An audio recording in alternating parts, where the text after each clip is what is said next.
Hello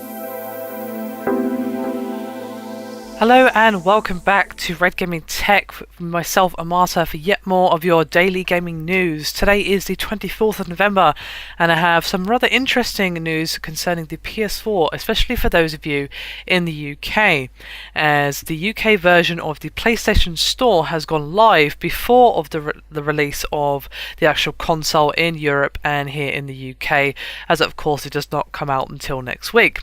And well, I hate to say it, as of course this directly affects me as well, the prices being displayed there are far from pretty.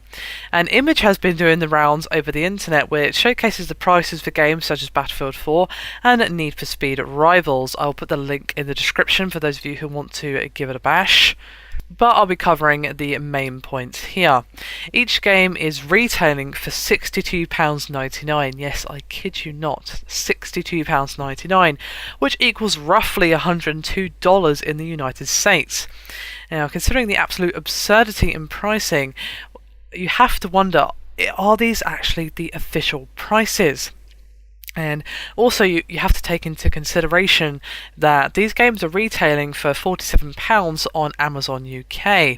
So the real question is, what about those of us in the UK and Europe who want to download games off the PlayStation Store and play as they download? And that, well, seems to be the magic question. Now, as I said at the beginning of the video, this is an early launch of the PS Store in the UK and EU, as of course the console's not out yet, so these prices could be placeholders. They could have just put the same price across everything just to get everything up there, and then they're actually going to be modifying each individual game that's incorrect as they get closer to the launch. I'm sure they're going to be bug testing and that sort of thing. But the thing that makes me think that that might not be true is that the PlayStation Store has always been more expensive than a retail boxed copy. And just to give you an example of what I mean, although most of you who have been using PSN all this time could probably know what I'm talking about, currently on the PlayStation Store, from where I'm accessing it, Call of Duty Ghosts for the PS3 obviously is £49.99 for the digital version.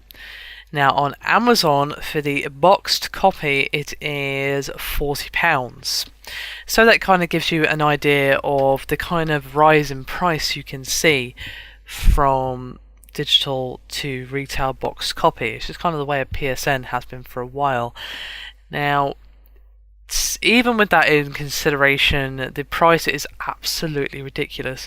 So if we were to take that as a sort of a rough guide as to the increase you can expect for PSN, if a game is retailing for £47 on Amazon for a boxed copy, if you add £9 to that, you of course get the grand total of 56.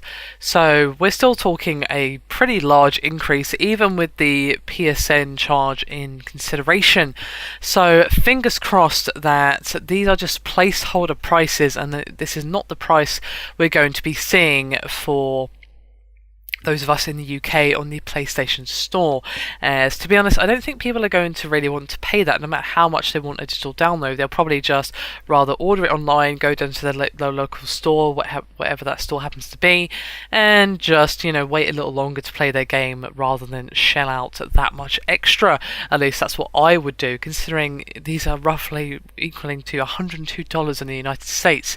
You can kind of see where I'm coming from here. So hopefully Sony will clarify this soon, or we'll see the prices change as we get closer to the UK/EU launch of the console, so we can get some clarification one way or the other. Of course, if they haven't changed by, say, I don't know, Thursday of next week, we can kind of expect that surprisingly these prices are actually accurate, but let's hope that that isn't the case. I would imagine that they're going to be reduced somewhat, as this does seem quite the price hike even for PSN, so fingers crossed, I guess. Anyway, that is me done for this video. Hope you've enjoyed it. Thank you very much for watching, and I'll see you next time.